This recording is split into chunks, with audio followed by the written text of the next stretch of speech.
Bonjour à tous, aujourd'hui nous plongeons dans l'univers de l'intelligence artificielle et je vous garantis que vous vous souviendrez longtemps de ce premier voyage, car il y a un avant et il y a un après. Vous allez découvrir dans quelques instants ChatGPT, lancé il y a tout juste 2 ans et conçu par OpenAI, une société américaine basée à San Francisco et dirigée par les célèbres Sam Altman et Elon Musk, ce dernier ayant quitté ses fonctions en 2018. L'arrivée de ChatGPT fut un véritable séisme pour tout le monde. Et le résultat fut tel qu'ils ont engrangé plus d'1 million d'utilisateurs en seulement 5 jours. ChatGPT existe en consultation web, c'est d'ailleurs dans ce mode que nous allons l'utiliser aujourd'hui. Il existe aussi en application mobile et je vous invite à l'installer également. Aujourd'hui, c'est plus de 200 millions de personnes qui l'utilisent chaque semaine, c'est vous dire le succès. Vous allez voir dans un instant comment on s'en sert et vous allez découvrir ses possibilités quasi infinies. J'ai testé des cas concrets de tous les jours et vous verrez que c'est tout simplement incroyable. Pour réaliser cette vidéo, j'ai utilisé dans la première partie la version gratuite qui comporte de sacrées limitations en termes de volume. Dans la deuxième partie, j'ai utilisé la version payante que j'utilise depuis le premier jour de sa sortie. Et comme dit le proverbe, l'essayer, c'est l'adopter. Avant de partir dans cette grande aventure, si vous aimez cette vidéo, bien vous cliquez sur le petit pouce, ça me fait toujours très plaisir. N'hésitez pas à laisser des commentaires, je réponds toujours. Pour ne pas rater les prochaines vidéos, abonnez-vous à la chaîne Senior et Informatique, c'est gratuit. Et cliquez sur la petite cloche pour être notifié des nouveautés. Je vous propose de commencer dès à présent par la création d'un compte chez OpenAI. Suivez-moi, je vous guide.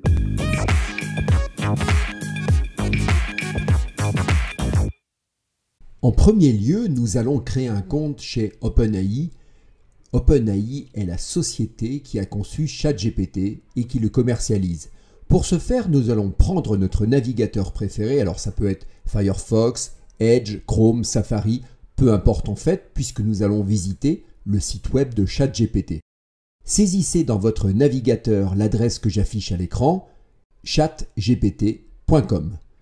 Vous êtes accueilli par ce message. Si vous ne possédez pas de compte, cliquez sur s'inscrire. Si vous possédez déjà un compte chez OpenAI, vous cliquez sur se connecter. Pour ma part, je n'ai pas de compte, je clique sur m'inscrire. Le système me demande mon adresse email, je la saisis et j'appuie sur continuer. Il me demande à présent un mot de passe de minimum 12 caractères et si je me trompe, il va bien me le repréciser. Je saisis mon mot de passe et je clique sur continuer. Le système va vérifier que mon email est bien réel et donc il va m'envoyer une demande de confirmation dans ma boîte mail. Je me rends donc dans mon logiciel de mail, je relève ma boîte mail et je vois le mail qui vient d'arriver de OpenAI. Voilà, je l'affiche et je clique sur vérifier l'adresse email. ChatGPT va me demander un peu d'informations sur moi, à savoir mon nom et ma date de naissance. Je saisis ces informations et je clique sur accepter. Ensuite, il m'informe que ChatGPT a de la mémoire et qu'il peut stocker en permanence des informations me concernant. Je ne vais pas détailler ici, mais vous cliquez sur Pas maintenant. Voilà, vous avez un compte, il est ouvert, vous avez confirmé votre email et vous êtes sur la page de ChatGPT. Bienvenue. Je vous propose de procéder comme d'habitude en observant l'interface. L'écran est divisé en 2 parties, un bandeau gauche et une grande zone centrale. Le bandeau gauche va référencer vos différentes discussions pour les retrouver facilement et accéder au GPT. En haut à gauche, vous avez un bouton pour afficher et masquer ce bandeau. À droite, un bouton avec un stylo vous permet d'entamer une nouvelle discussion avec ChatGPT. Dessous, vous avez l'historique de vos conversations avec ChatGPT. Il est stocké et vous pouvez y accéder n'importe quand en cliquant sur la ligne d'une conversation. En bas à gauche, vous avez un bouton incitatif pour passer au plan payant. Si je clique dessus, il me propose de passer au plan supérieur. Je suis actuellement dans le plan gratuit et pour la modique somme de 20 $ par mois, je pourrais passer à ChatGPT+, qui m'offre plein de fonctionnalités et des volumes de traitement qui n'ont rien à voir avec la version actuelle. Mais pour découvrir, la version gratuite est amplement suffisante. Cliquez sur le X en haut à droite pour fermer la fenêtre. À droite du bandeau, vous avez la page principale. En haut à droite, vous avez un bouton rond en forme de pastille qui symbolise votre compte. Si vous cliquez sur ce bouton, vous déroulez un menu permettant d'accéder aux réglages, de personnaliser ChatGPT et de nouveau de souscrire à la version payante, décidément. Nous verrons un peu plus tard les paramètres une fois que vous aurez découvert ChatGPT un peu plus en détail. En haut à gauche, vous avez un bouton ChatGPT. Ce bouton permet de sélectionner, dans la version payante, le moteur GPT à utiliser, car il y en a plusieurs disponibles. Ça, c'est le logo OpenAI. Vous le verrez souvent, y compris dans la presse, dès que l'on évoque ChatGPT. Les 4 gros boutons, c'est pour les timides. Avec vous, on va aller directement dans le vif du sujet. En bas, vous avez une barre grisée avec inscrit « Message ChatGPT ». Et bien c'est là que tout se joue. Vous me direz « Mais c'est tout ?» Eh bien oui, c'est tout. Pas de réglage, rien. C'est un endroit dans lequel vous allez taper une instruction, voire des instructions, et en cliquant sur la flèche ou en appuyant sur la touche « Retour à la ligne », vous envoyez votre demande à ChatGPT. Alors, au niveau du vocabulaire, ce que vous saisissez s'appelle un prompt. C'est en fait une instruction, si vous voulez. Tenez-vous bien, en langage courant et dans la langue que vous voulez. Oui, j'ai bien dit, la langue que vous voulez. Je vous propose de commencer immédiatement par lui demander de me parler, par exemple, de Napoléon. Je tape donc « Parle-moi de Napoléon » et j'appuie sur la touche « Retour à la ligne ». Le système envoie ma demande à ChatGPT qui calcule un instant et me renvoie la réponse immédiatement. Pour ce premier test, je vais le laisser en entier et à la vitesse normale. Ensuite, je mettrai le prompt et le résultat pour ne pas vous importuner avec les temps d'attente. Vous voyez sous vos yeux la réponse qui se construit et c'est plutôt documenté et bien structuré. ChatGPT connaît et conserve notre conversation, c'est-à-dire qu'il se rappelle ce que je lui ai demandé dans cette fenêtre de conversation. On appelle cela le contexte. Donc je peux simplement lui dire « résume en quelques lignes » et il saura que je parle de ce qu'il vient de me dire. C'est un peu comme un humain. Allons-y. Je tape « résume-moi cela en 10 lignes ». Immédiatement il s'exécute, il affiche le résultat. Donc en résumé, vous avez vu que ChatGPT était capable de vous parler d'un sujet pris au hasard.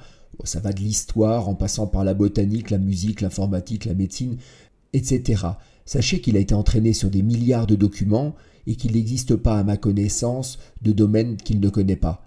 Vous avez découvert également qu'il gardait le contexte de votre conversation et qu'il savait résumer un texte et qu'il était très bon pour cela.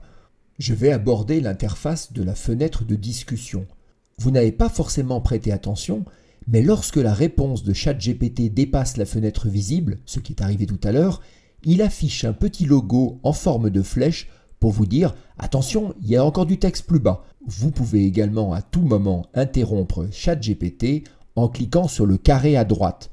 Tant que le carré est affiché, cela veut dire que ChatGPT n'a pas terminé et qu'il a besoin de temps. Enfin, dès qu'il a terminé, il vous affiche une barre d'icônes sous la réponse. Le symbole haut-parleur vous permet de faire lire la réponse par ChatGPT. C'est très utile si vous n'avez pas vos lunettes par exemple ou que vous préférez entendre la réponse de vive voix. L'icône à sa droite est un bouton pour copier la réponse en vue de la réutiliser en la collant dans une autre application ou dans un mail par exemple. Le bouton en forme de flèche vous propose de redemander à ChatGPT de régénérer la réponse. Cela peut être utile si vous n'êtes pas satisfait de la réponse. Enfin, les 2 derniers boutons permettent de dire que la réponse est satisfaisante ou décevante avec le pouce vers le bas. Ceci permet aux équipes d'OpenAI d'améliorer le modèle. J'en profite pour vous inviter à cliquer sur le pouce sous cette vidéo si vous passez un bon moment et que vous apprenez quelque chose. Le dernier bouton de la ligne, à droite, offre la possibilité de changer de moteur. Actuellement, j'utilise le dernier moteur ChatGPT 4o, O comme Omni, c'est le plus abouti actuellement. En haut, vous avez un bouton pour partager avec vos amis la discussion en cours via la génération d'un lien de partage. Allons plus loin dans la découverte de cet outil. ChatGPT est multimodal, c'est-à-dire qu'il est capable non seulement de générer du texte, vous venez de le voir, mais aussi de l'image. Et il peut aussi se servir d'images pour générer du texte. Je vais vous illustrer tout cela. Revenons à Napoléon. je vais vous montrer que les frontières n'existent pratiquement pas et on pourrait demander à ChatGPT d'imaginer notre Napoléon national en surveillant de piscine occupé à faire régner l'ordre dans le grand bassin. Oui, c'est totalement délirant. C'est exactement ce que je vais lui demander. Je reprends ma conversation et je tape le prompt suivant. Génère-moi une image photoréaliste représentant Napoléon en maître nageur de piscine, menaçant et occupé à faire régner l'ordre dans le grand bassin. Il a un sifflet à la bouche et semble totalement dépassé par la situation. Il y a des personnes sur des transats, sur les abords de la piscine. Bon, c'est assez précis comme description, totalement fantaisiste, je vous l'accorde, et tout ça pour vous illustrer que vous seul fixez les limites. Exécutons ce prompt pour voir le résultat. Alors, convaincu ? ChatGPT, sur la base d'une simple description, a généré une image. Bon, c'est pas sa spécialité, mais il fait le travail. D'ailleurs, si vous aimez l'IA générative en termes d'image, alors je vous conseille de tester FluxPro, qui fonctionne exactement sur le même principe, mais qui ne fait que de la génération d'images. Jugez plutôt de la qualité du rendu. Dites-moi d'ailleurs en commentaire si vous voulez une vidéo sur FluxPro. Revenons à ChatGPT 4. Réalisons à présent l'opération inverse. Je vais lui montrer une photo, dans mon cas un panier de légumes, et lui demander une recette de cuisine. J'ai donc cette photo, vous pouvez utiliser la photo prise avec votre téléphone. Je vais d'abord entamer une nouvelle discussion en cliquant sur le petit bouton stylo du bordeaux gauche. Ici, plus question de Napoléon, on change de contexte et on oublie ce qu'on a fait avant. Je lui indique où elle se trouve en cliquant sur le petit trombone, comme ceci. La photo apparaît dans le prompt. J'écris ensuite comme instruction « Donne-moi une recette de cuisine que je peux faire avec ces ingrédients ». Et je lance le calcul. Le résultat est plutôt probant. D'abord, il a analysé la photo et ensuite, il a sur la base des légumes trouvés déniché une recette qui utilise la majorité d'entre eux. Chapeau. Ah mince, j'ai juste oublié de lui dire que je destinais cette recette à mon ami coréen. C'est pas un problème. Je vais lui demander de l'adapter. Je rédige le prompt suivant. Traduis-moi cette recette en coréen. Et le tour est joué. ChatGPT peut aussi vous rendre de grands services et lire à votre place des textes gigantesques, puis vous en faire un résumé. Exemple, je vais prendre le projet de loi de finances 2024 et voir comment il s'en sort. Je récupère donc le document PDF de 406 pages, je crée une nouvelle discussion et comme pour la photo des légumes, je vais localiser le fichier PDF et je vais ce coup-ci le jeter sur la fenêtre de discussion directement. C'est un raccourci et il apparaît dans le prompt. Ensuite, je donne comme instruction « Résume-moi ce document en 30 lignes » et je lance le calcul. Vous récupérez donc un résumé assez fidèle du document. Dans la vie de tous les jours, ChatGPT peut vous assister soit pour vous donner des cours sur la matière que vous désirez, mais également résoudre des équations mathématiques, générer du code informatique à la demande dans le langage que vous souhaitez. ChatGPT a également des capacités en bureautique et pourra sans aucun problème vous générer un fichier Excel ou un fichier PDF, exemple avec le PDF du résumé du projet de loi de finances. Il suffit juste de lui demander. ChatGPT sait aussi très bien rédiger et sans faute. Il saura vous assister pour la rédaction de tous les courriers du quotidien. Je vais vous illustrer cette fonction. J'ai mon opérateur téléphonique que je vais nommer ABC qui m'a prélevé 2 fois cet été. Mon abonnement est de 25 € et je suis vraiment pas content. Vous allez découvrir l'art et la manière de rédiger un prompt. Commencez par indiquer votre contexte. Exemple, je suis un particulier, il est inutile de donner votre nom. Expliquez ensuite votre problème. ABC est mon opérateur téléphonique depuis 2010. Il m'a, en juillet 2024, prélevé 2 fois 25 €. Mon abonnement est de 25 €. Expliquez ensuite ce que vous souhaitez. Je veux être remboursé au plus vite, sinon ça va mal se passer. Indiquez-lui également que vous souhaitez les termes juridiques adaptés.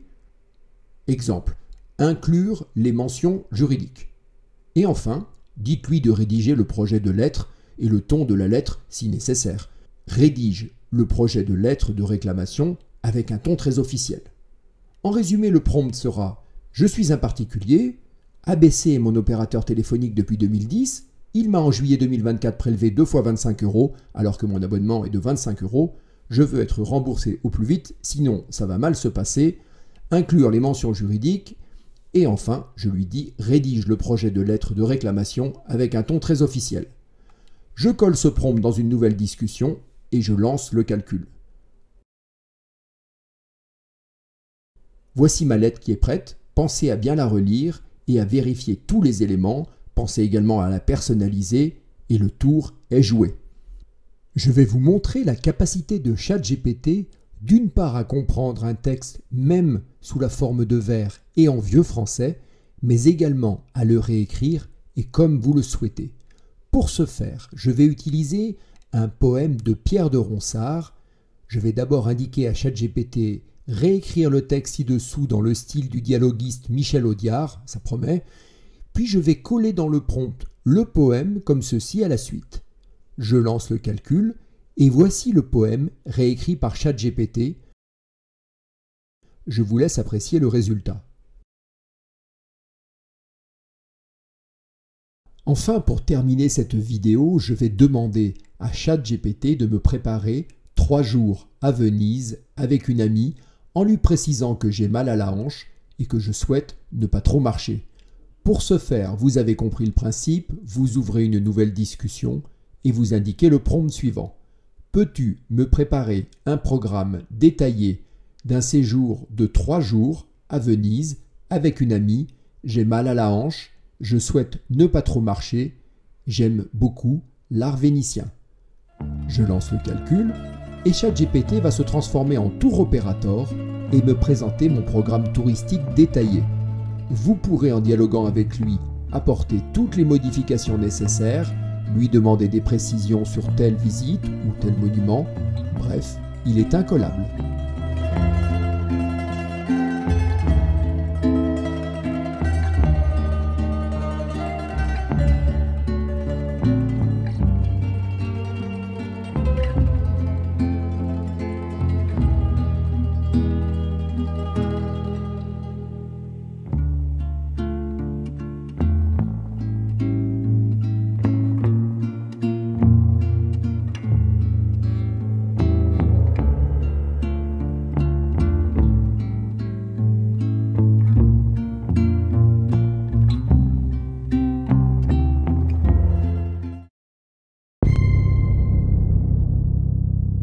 Retournons à présent que vous avez découvert ChatGPT au menu des réglages. Vous cliquez sur la pastille en haut à droite et vous accédez au menu suivant. Commencez par sélectionner « Personnaliser ChatGPT ». Ici, le système va vous offrir la possibilité de décrire votre situation et d'indiquer le type de réponse que vous souhaitez. Ceci afin d'optimiser les réponses. Et ce n'est absolument pas obligatoire. Voici ma personnalisation à l'écran. En bas, vous pouvez activer ou désactiver les modules de ChatGPT. Alors la navigation, c'est la possibilité d'aller visiter un site web sur vos instructions et de mener des recherches sur le web. L'option suivante se prononce DALL-E, comme le peintre, et c'est le générateur d'images. Vous vous souvenez, Napoléon à la piscine? Enfin, code, c'est le générateur de code informatique pour celles et ceux que ça intéresse. Cochez activer pour les nouveaux chats et cliquez sur enregistrer. À présent, nous allons rendre visite aux paramètres de cette application en cliquant sur le bouton paramètres. Le premier réglage, c'est les réglages généraux. C'est ici que vous pourrez gérer les archives de vos chats. Un chat est une conversation avec ChatGPT. Souvenez-vous que dans le bandeau gauche de la fenêtre principale, là où vous avez tous les chats les uns sous les autres, vous avez un bouton 3 points au bout de chaque ligne qui vous permet d'accéder à des actions spécifiques comme l'archivage, le partage ou encore la suppression de la conversation. Dans ce menu, vous retrouvez tous les chats archivés et vous pouvez également faire du ménage en supprimant tout. Dans l'onglet Personnalisation, on retrouve l'écran de personnalisation que l'on avait paramétré au début de ce chapitre. Vous pouvez stopper les instructions personnalisées en décochant « Activer pour les nouveaux chats ». La fonction mémoire permet à ChatGPT d'apprendre automatiquement à vous connaître au fil des discussions. C'est très pratique. Pour l'activer, cochez le bouton « Mémoire » en noir. La mémoire fonctionne un peu comme les instructions personnalisées, sauf que c'est ChatGPT lui-même qui va repérer automatiquement ce qui est mémorisable sur vous ou sur votre situation. Il va, au fil des discussions, s'améliorer et vous pourrez retrouver avec le bouton Gérer toutes les informations qu'il a mémorisées sur vous. Vous pouvez à tout moment effacer toute la connaissance qu'il a de vous en cliquant sur le bouton Effacer la mémoire de ChatGPT.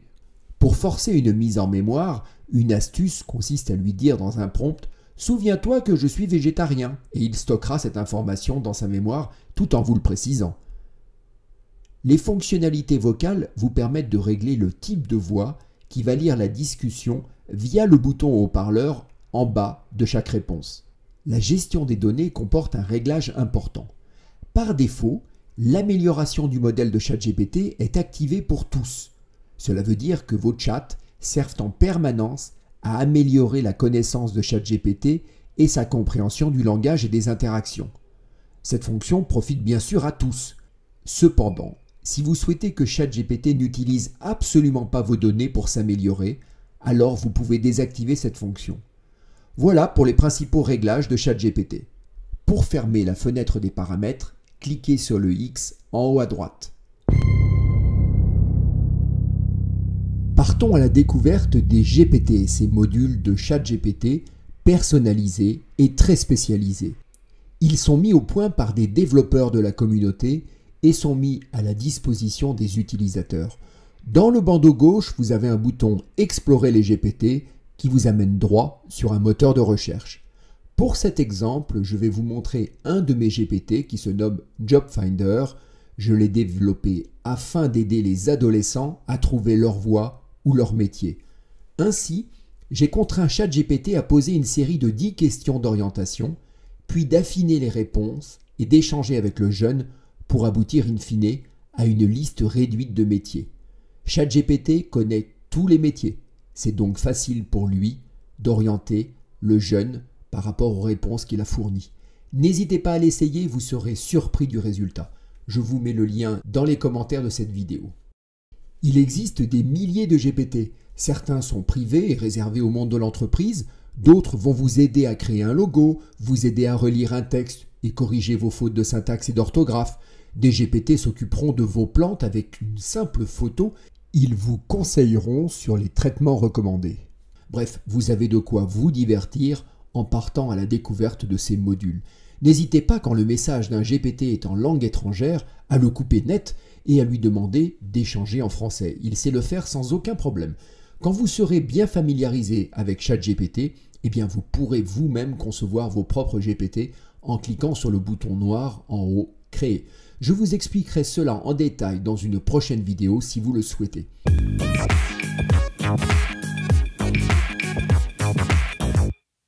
Vous avez vu, les possibilités sont assez incroyables. Gardez toujours en tête qu'il peut dire des bêtises, ça arrive de temps en temps, surtout s'il ne trouve pas la réponse. On appelle cela des hallucinations et cela se produit sur environ 2 ou 3% des réponses selon les modèles. Donc, vérifiez bien avant d'utiliser son travail, surtout s'il cite des éléments très précis. Pensez également à réhumaniser un petit peu les textes, car ces réponses sont souvent assez froides. Vous avez là un vrai compagnon qui va vous aider au quotidien et qui va répondre à bon nombre de vos questions.